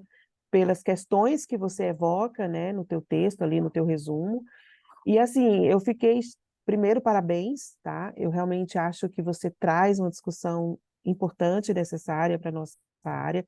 Isso já está sendo discutido, essa questão, né, do uso dos algoritmos, das plataformas, em outras áreas, né, em outros estudos, aí, acho que na administração, especificamente, eu não sei, mas na área de TI, na área de tecnologia da informação, né, engenharias computacionais e até um pouco também na sociologia, mas dentro da nossa área, eu acho que realmente você, né, coloca um tema importante, uma discussão super importante para a gente. Então, parabéns. E aí, eu fiquei aqui com algumas questões, sabe? Porque realmente, né, é mais questões do que proposições, né? Porque é só o resumo, né? E aí eu fiquei pensando, você cita ali na introdução que é possível refletir o quanto as TICs afetam a construção das práticas de consumo e do próprio sujeito. E aí eu fiquei pensando, na verdade, assim, a gente já tem esse processo, né, de influência e de construção dessas práticas de consumo acontecendo no mundo real, né, acontecendo de outras maneiras, através de grupos sociais, quando a gente pensa, por exemplo, no marketing mais tradicional. E uma das coisas que eu fiquei pensando, né, você traz questões aqui, plataformas, plataformização, objetivação do consumidor, esse processo de subjetivação por meio da objetivação do consumidor, agenciamento de consumidor. Então, assim, são muitas questões profundas, né? E eu queria saber, assim, na verdade, qual foi o referencial teórico que você usou, esse trabalho, qual foi a metodologia, como que você chegou a como que você conseguiu realmente rastrear ou apontar os mecanismos, né, de objetivação? Isso que foi a dúvida que eu tive, né, lendo o teu trabalho. Bom dia a todos que estão aqui presentes, primeiramente. Bom, primeiro falando da origem do trabalho, né? Não, ele não é da minha dissertação, eu não coloquei, não submeti artigos da minha dissertação, porque eles ficaram muito grandes e não cabiam no que foi proposto de tamanho para o semiárido. Esse artigo, ele é fruto de uma disciplina que eu fiz com o professor André, que foi a disciplina de consumo digital. No caso, ele não é um artigo empírico nem teórico-empírico, ele é uma proposição teórica, no caso, né? Então, não teve a perspectiva de coleta de dados. No caso, foi mais uma proposição mesmo de como, de trazer esse olhar, como você mesmo disse. Já tem isso em outras áreas, a questão da vigilância, às vezes é tratada de TICs, também é tratada em questões do trabalho, até em estudos organizacionais tem algumas coisas, em TIC, coisas desse tipo, mas no marketing especificamente, senti a falta, né, de debater, já que as mídias, elas são também meios de comunicação, né, meios de marketing, de estar se comunicando com mais pessoas. E aí, justamente, o marketing sempre volta à questão culpabilização, assim, vamos colocar, do consumidor, né, como ele se fosse responsável por todos os caminhos que ele faz ali digital.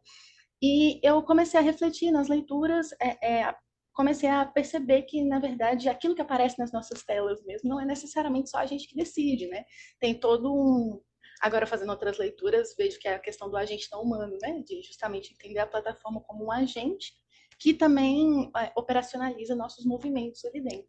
Então, foi basicamente nesse sentido. Não sei se eu respondi.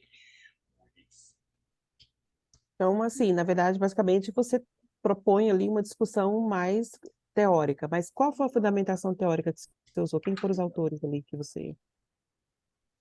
Certo. Eu usei Belk, usei Bonina, Powell, usei algumas pessoas que também falavam de filter bubbles, que é justamente Bonina, também fala de filter bubbles. Também mais para o final, quando eu trago a objetivação dos consumidores, trago Foucault, trazendo como que é essa questão da perspectiva Foucaultiana de subjetivação. Inclusive, tem um outro autor que eu não citei aqui, deveria ter citado, que no caso fala de, assim, Foucault tem a questão de práticas, né, práticas de si. E aí, no caso, trouxe um pouquinho dessas questões de práticas digitais de si, como que a gente se forma enquanto sujeito nesse espaço. Então, trazendo a gente se formando enquanto sujeito e não somos nós apenas que estamos formando, né, e estamos entrando em contato e relacionando ali nesses locais. Então, para a objetivação do consumo, trago Zajac, que traz Frei Rabinon, né, Foucault, pessoal de Foucault mesmo, e Zuboff, que o capitalismo da vigilância, apontando como que esses mecanismos são, na verdade, para gerar lucro, né? Essas informações, na verdade, são caminhos que são feitos justamente para lucro, e fazer com que você permaneça cada vez mais nesse espaço. Tá, não, ok, os autores, né? E aí a parte de consumo são os primeiros, né? Depois o capitalismo plataforma. E acho interessante também, você poderia estar usando também o capitalismo de plataforma lá do Nick, né? Nick Zernick, aquele... Já tem, eu acho que não tem ainda, o livro dele ainda não foi traduzido para o português, mas acho que tem uma versão em inglês e espanhol, acho que na Amazon já tem. E eu acho assim, você pretende o teu trabalho precisa ser, né? Essa criança precisa nascer e você precisa tentar publicar, né? Porque eu acho que é super importante a discussão, né? Eu acho que o que eu tenho a dizer para você seria isso. E então, o conceito de subjetivação e objetivação é em Foucault. Ok. Acho Tu que poderia repetir esse autor que tu disse eu vou agora? colocar aqui o nome dele é impronunciável. Acho que ele aqueles nomes dos países nórdicos. Tem Eu alguns. vou colocar aqui agora a referência para você no chat, tá bom? Bom, muito obrigada. E sim, a ideia é justamente trabalhar mais nele para conseguir publicar em algum local. Ok, parabéns. Muito legal a sua proposta. E você traz realmente autores de referência, né? Alguém gostaria de falar alguma coisa, comentar, contribuir, perguntar? A Carolina? Carol, eu só tive uma dúvida. Eu dei uma olhada no teu trabalho, a questão do Foucault. Você pensou também na relação de poder, e de resistência? Porque eu acho que isso talvez, aí você me corrige se eu estiver errado, eu não sei se tinha muito, porque foi mais para objetivação, né, no caso do Foucault, mas não para o poder e resistência. Você pensou nessa vertente também ou não? Bom, quando a gente vai falar de Foucault, a gente vai ter que olhar para questões de relações de poder, né? Porque o poder em Foucault ele é relacional, então de alguma forma ele aparece enquanto macro. Mas não foquei na questão da resistência, porque foquei justamente na questão da objetivação. Resistência seria a resistência dessa objetivação. Seria, acho que, uma segunda parte que é completamente viável, inclusive, de ser debatida. De ativismos mesmo digitais, cyberativismo, dentre outros aspectos que podem ser trabalhados dentro da perspectiva da vigilância. Mas não, eu não Pensei trouxe até, resistência. desculpa te cortar, mas, por exemplo, as pessoas que desligam o celular, não querem mais ter celular, é uma resistência até à parte digital, né? Eu sei que talvez não tenha muito a ver com esse teu artigo, mas, assim, seria um outro viés aí que poderia ser explorado, né? Sim, com certeza. Tem toda a pegada da desintoxicação, né? Já tem também artigos que estão trabalhando isso, voltados para. Também são práticas de resistência, né? Você conseguir justamente focar, sair dessas plataformas e agir contra, né? Seria basicamente isso. Justamente por isso que é resistência, né? Agir contra. Apagar o perfil, por exemplo, do Facebook, já é uma forma de resistência. Sim, vários aplicativos de desintoxicação, inclusive, ainda. Você baixa o aplicativo que ele monitora ali quanto tempo você vai ficar na tela, né? Para você sair de aplicativos, inclusive. Sim, tem toda essa perspectiva. Mas eu não trago não no artigo. Não, mas é uma possibilidade, assim. Talvez um outro segundo. Mas é porque já ficou com 15 páginas. Esse aí eu teria que melhorar a capacidade de síntese aí e colocar assim, seria possível. Bruno?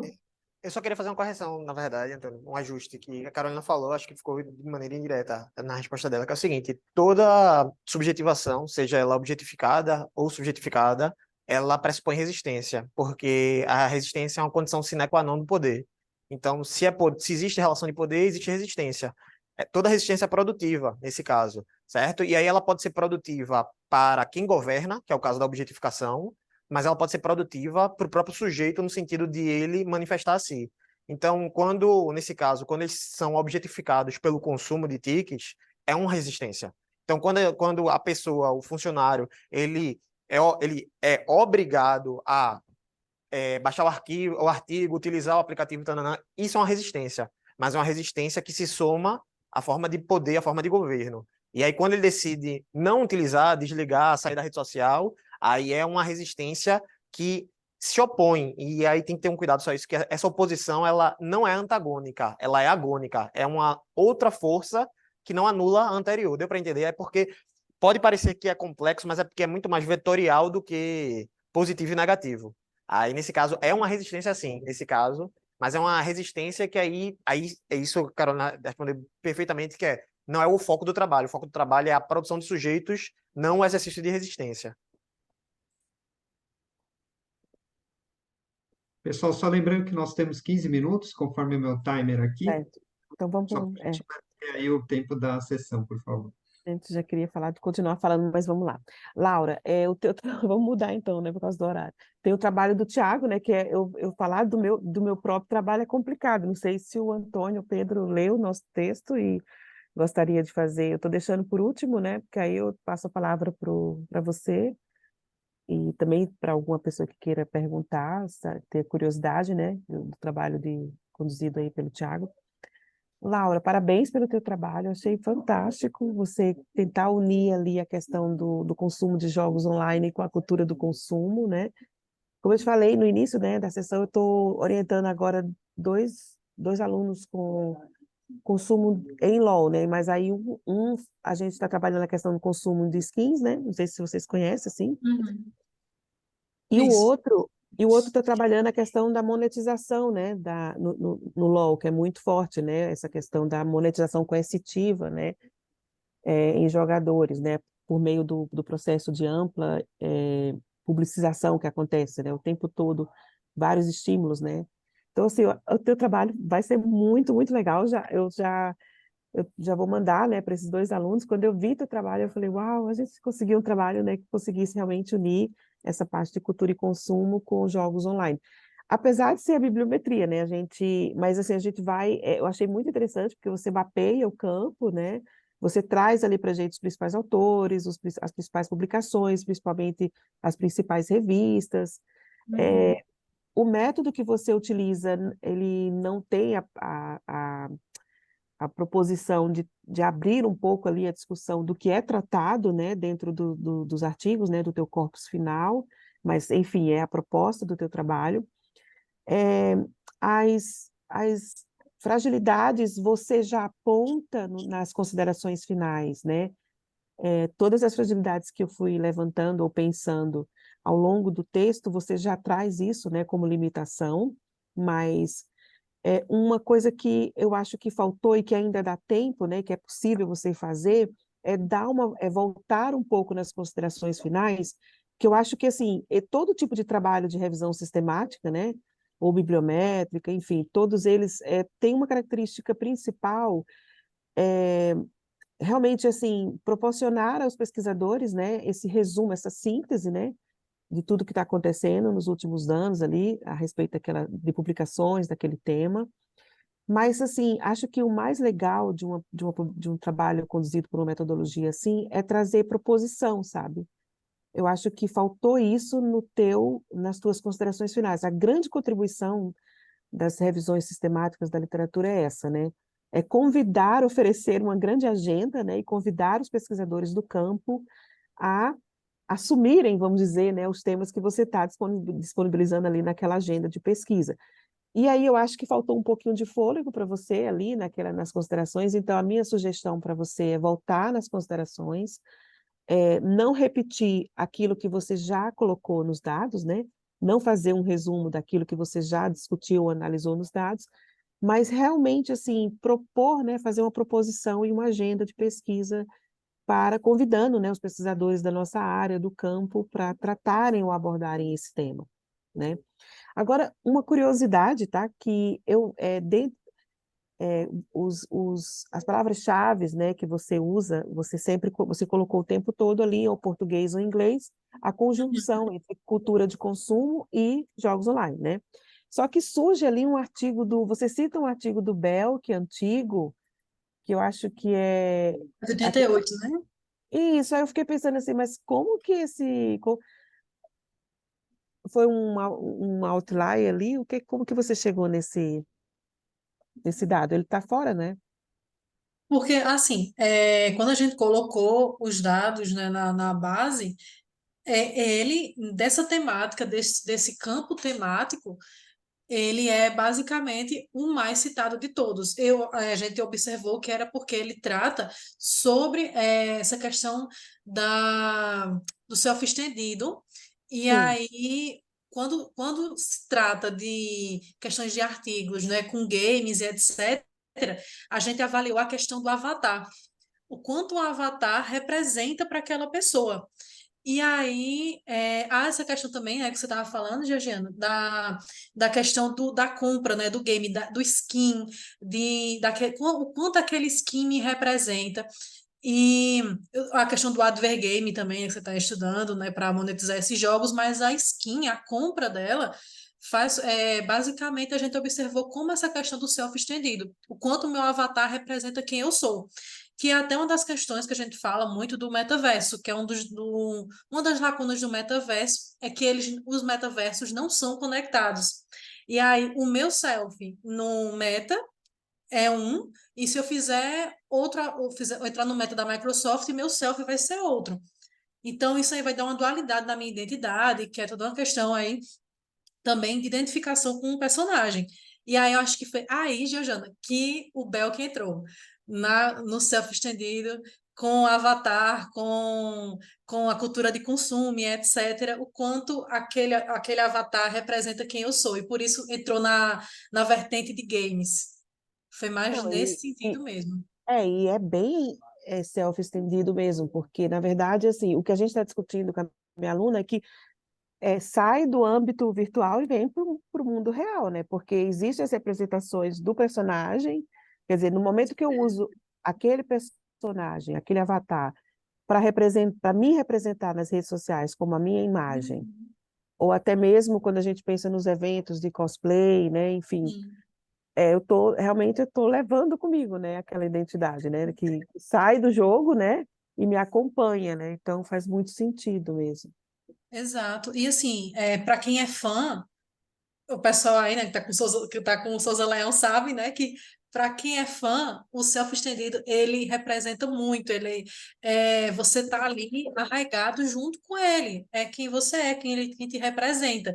Então, por isso que eu falei, né, assim, uma das grandes questões do metaverso é que você não consegue simplesmente utilizar o mesmo avatar para todos. Então, aí, por isso até que muitas marcas acabam investindo em um e não em outro também, porque às vezes não vale a pena, já que você vai comprar um skin que te representa em um, mas não consegue estender ele para os outros, para os demais. Então, é bem por aí, assim, essa questão de você ser fã, querer ter o seu selfie, e o Bel que ele acaba orientando a discussão, sendo o Nossa, artigo legal, seminal. muito legal, E muito legal. todos os artigos, na verdade, de games acaba caindo no Avatar e vai para o selfie junto com o Belk. Engraçado que eu não tinha pensado nisso, você acredita? A gente foi buscar em outros autores até uma discussão mais de identidade, construção de identidades, assim, sabe? Até fora mesmo da CCT, sabe? Mas muito Uhum. legal, o seu trabalho, assim, vai ser indicado, né, para o pessoal.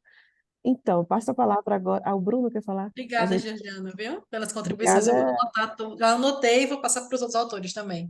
obrigada a você, né, por entregar ao campo aí essa revisão. E Eu aí ia fazer duas sugestões, na verdade, tanto para você como para a Laura também. A primeira é para a Laura para dar exatamente fazer essa, porque apesar de ser uma revisão bibliométrica, eu acho que especificamente adorei o trabalho, né? Parabéns pelo trabalho, Tudo porque, bom, por Bruno? exemplo, tudo bom, exatamente. Desde o ano passado. Né? Veja, eu acho que é o seguinte, o trabalho ele é muito elucidativo, ele me ajudou muito, porque eu tenho orientandos que trabalham sobre o assunto, então, por exemplo, eu vou pegar a tua lista de referências vai me ajudar muito, porque indica a leitura, né? Ajuda muito, esse tipo de trabalho ajuda muito.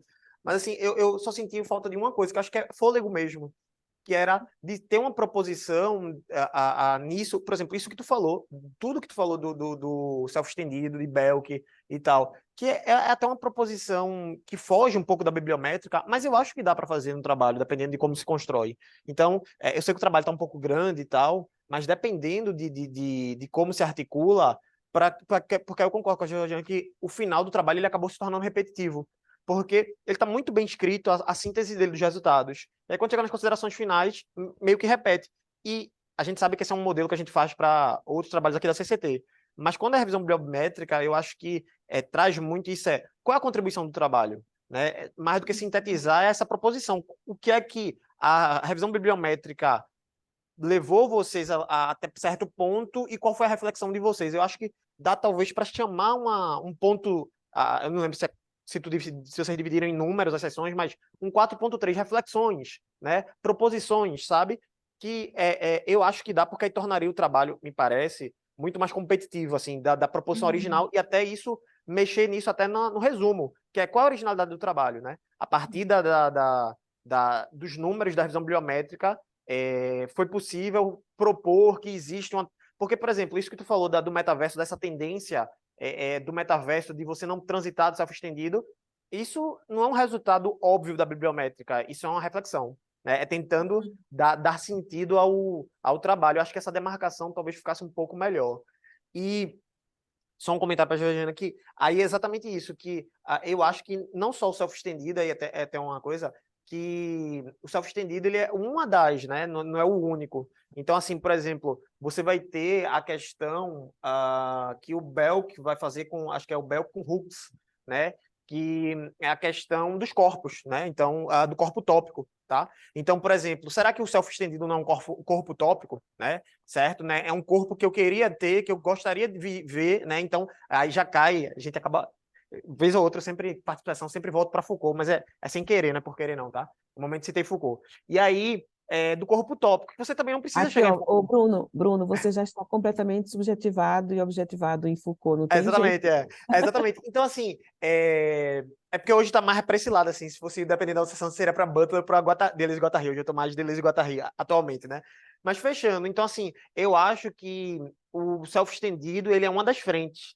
E aí eu até vou fazer um comentário, assim, que é meio que opinião, porque não necessariamente. Eu acho que hoje, dependendo da temática que você está tratando, eu nem sei se ele é a mais acurada. Eu entendo totalmente o que a Laura falou, em relação a ser o que é mais utilizado, porque ele é o mais seminal, né? E aí, especificamente... Mas, por exemplo, eu gosto muito da questão de Butler, do enquadramento, quando a gente está falando da questão do feminino, das questões de gênero, desse avatar. Então, depende muito da temática que a gente vai tratar, né? E como se apropriar disso. Eu acho que tem várias frentes, e, para mim, a questão do self-estendido de Belk é muito mais uma ponte do que o finalístico, entendeu? Tipo, comecei pelo self-estendido e agora que eu tenho um monte de frente para abrir, para me apropriar e explorar. Pessoal, a gente tem só 4 minutos. Professor Marcelo, você queria fazer mais alguma consideração? Porque eu gostaria só de comentar rapidamente do Tiago, se você me permite, que eu sei que o artigo de Não, pois vocês... eu acho melhor então, pode fazer do Tiago, porque a gente tem pouco tempo, tá? Depois eu falo, se for o caso, para a Laura aqui, depois que tem. Tá, ok. Tiago, eu gostei bastante do artigo de vocês. Eu só teria algumas sugestões, né? Eu sei que você teve aquela divisão do ethos, pathos e logos, que, aliás, é bem interessante, né? Voltando a Aristóteles e tal. Mas como que você junta isso? No final é que eu acho que, para mim, poderia ter, assim, talvez uma figura, alguma coisa que você possa hierarquizar. Como que você chegou também? O que que é ethos, o que que é logos, o que que é pathos dentro dos discursos lá na etnografia, que eu vi que vocês foram, né, nas igrejas e tal. Eu acho que isso que, assim, poderia ter alguma proposição ali e uma figura esquemática, acho que ajudaria. Então, acho que esse que é o comentário que eu faria do artigo de vocês, mas está de parabéns. Ah, obrigado. Posso falar rapidinho? Tá. Deve. Não, lembrando, o artigo, né, ele é um pedaço também da minha dissertação. Na dissertação, a gente tem esses modelos esquemáticos, né, e a gente pode trabalhar isso com um pouco mais de detalhe, inclusive colocando como que a gente perpassou por esses modelos. Eu acho que trazer esse modelo, né, do logos, patos e etos, né, é a grande riqueza do artigo, inclusive. Inicialmente a gente ia pegar só por um lado, né, Georgiana? Foi até uma proposição que a Georgiana trouxe em relação à proposta, e quando a gente fez essas análises, na verdade é o seguinte, principalmente ali a parte do ethos, né, que fala um pouco do caráter, da imagem, é, antes a gente ia pensar muito no discurso, sabe? Como que eles usam esse discurso para influenciar as ações de consumo. E aí, durante o campo, a gente foi percebendo que tinham outros elementos adjacentes, como, por exemplo, a utilização de luz, a questão da imagem, a questão de como que essas pessoas olham para essas figuras e como que elas também internalizam esses discursos, porque na entrevista isso apareceu muito forte, né? E elas acabam reproduzindo. Elas escutam aquilo, por mais que pareça que não há uma reflexão, há uma reflexão, elas trazem aquilo para a realidade e adaptam, né? É vendido um discurso muito mais essa ideia de prosperidade, de se dar bem, de empreender, etc. Mas as pessoas, elas fazem essa gradação, sabe? Quando elas escutam aquilo que foi colocado nos cultos, elas trazem para a realidade delas. Tipo, às vezes eu não vou ter um carro de 1 milhão ou um apartamento na Zona Sul, mas o que eu consigo consumir através disso? Então, elas trazem aquilo para a realidade delas. Quando a gente foi percebendo isso, foi aí que entrou o modelo que a Georgiana, né, foi até uma proposição que a Georgiana trouxe, enriqueceu o trabalho, e aí a gente foi trabalhando em cima disso. Como eu disse na dissertação, está melhor explicado, né? Existe alguns diagramas que a gente compôs, não só para explicar a inter-relação desse modelo, mas também especificando o que cada parte representa, né? Porque o ethos a gente distendeu em 3 grandes elementos. E até em cima de uma pesquisa documental que eu fiz, que fala justamente, pegando da década de 90 para cá, um recorte mais ou menos nessa época, que fala justamente como que as pessoas, como que a mídia, como que a sociedade enxerga esses atores. Então, passa pela imagem, passa também pelo como eles se vendem, né, como eles se apresentam, como que as pessoas percebem, como que o público que está ali percebe, depois pelo discurso, e aí a voz, a entonação, as palavras, todas as escolhas lexicais que são feitas, até chegar na empatia, né? Em como que as pessoas internalizam isso ali. Tá? Então, essa síntese, ela aparece mais na dissertação do que no artigo. Eu sugiro só você colocar pelo menos alguma coisa, né, no final, porque daí você encerra, né? Você consegue depois também ligar isso com a CCT, né? Com alguma coisa de teoria. Eu senti isso falta talvez no final do artigo, mas tá de parabéns. Talvez tenha na sua dissertação, né? Eu acho que, é claro que quando o artigo você tem que resumir, você joga fora um monte de coisa, né? Sim, Mas falta talvez essas figuras esquemáticas, ou uma tabela também, sabe? Que provavelmente você tem na dissertação, que sim. você possa colocar no final, que fica interessante para o leitor, né? Para ele entender a síntese que você fez, né? Da análise etnográfica. Mas parabéns. Essa é uma dificuldade nossa, né? Na hora que você, enfim, o que se conclui, né? A gente teve essa preocupação na dissertação de trazer, sintetizar isso de alguma maneira, porque é muito conteúdo, Uhum. né? E é um entrelaçamento que não é óbvio. Mas, pessoal, a gente estourou o tempo. Eu queria pedir ao professor Marcelo, ao professor Georgiana, para a gente concluir a sessão, se vocês quiserem fazer mais alguma coisa. Eu deixei no chat aqui uma avaliação, tem um link, eu peço que, se vocês puderem avaliar, eu agradeço. essa sessão, e eu dou a palavra, então, ao professor Georgiano, ao professor Marcelo, para eles fazerem mais algum comentário final e a gente poder encerrar.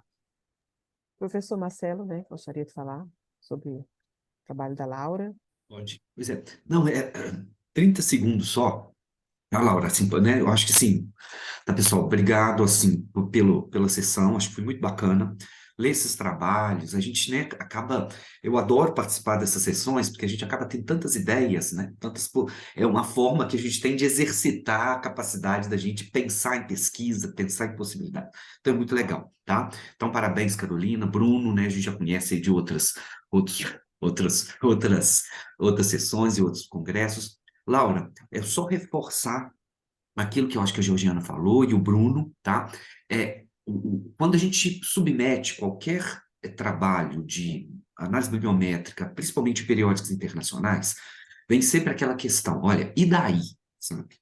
O que esse trabalho contribui? Então, é fundamental que você use não o produto é o levantamento bibliométrico. O bibliométrico ele tem que ser entendido como um meio para você acessar uma série de outras discussões posteriores. E essas discussões posteriores que é o tchan do trabalho, tá? Então, eu acho que a primeira parte você fez, eu acho que é avançar nessa segunda parte. Tanto é que, por exemplo, tem um jornal internacional aí, ele publica muito esse tipo de trabalho, ele quase exige 40% do artigo seja essa parte das reflexões a partir do bibliométrico, tá? Então fica essa dica aí para você, porque é um trabalho grande, né?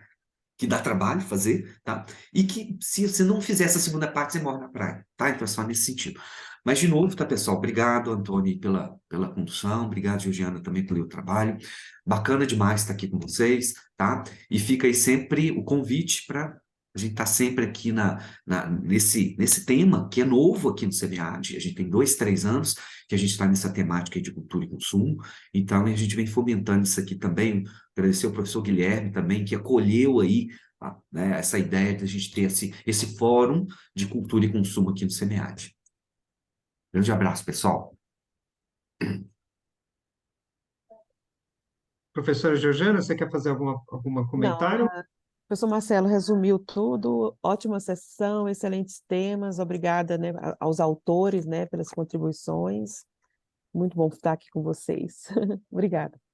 Pessoal, muito obrigado. Só não esqueçam de fazer a avaliação da sessão. Agradeço a todos os autores, parabéns pelos artigos e pela sessão. Um abraço a todos e bom trabalho, boa semana.